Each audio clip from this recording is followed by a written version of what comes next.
Hello, welcome back.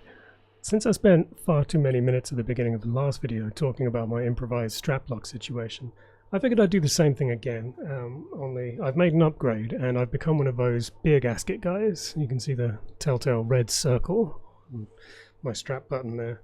They are really good. It cost me about £2 to get 12 of them from a company called like Massive Jugs or something like that. Literally.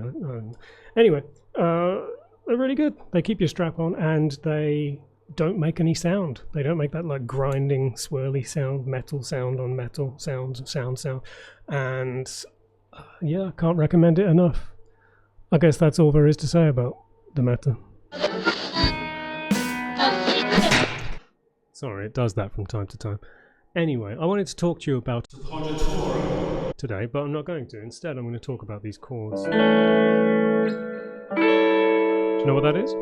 If I play it here, you'll get it. That is right. It's a dominant 7 in A. We're going to be in A for this portion of the video.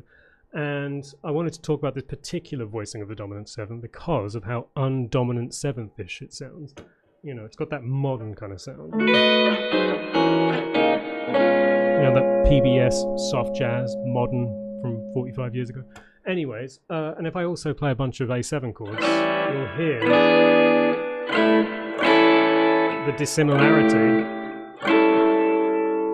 from this. It doesn't have that same kind of yer sound that dominant 7s have, which because the flat 7 and the natural third are both kind of yer-y sounding notes, and in this guy the flat 7 is on the bottom, but then in this guy it is too.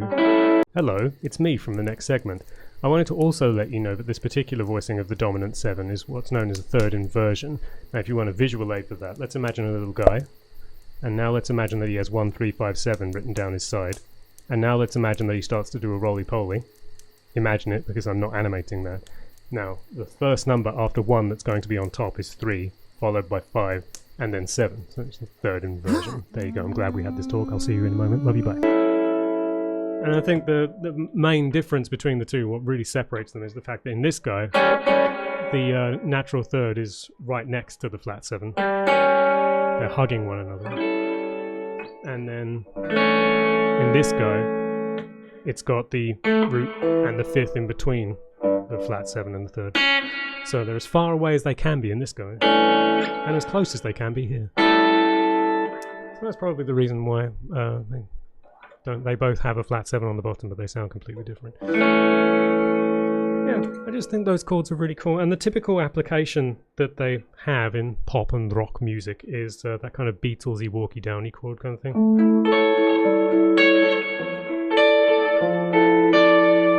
You know, and when you play it right, it's even better. But what is that? Oh, I see a new segment coming.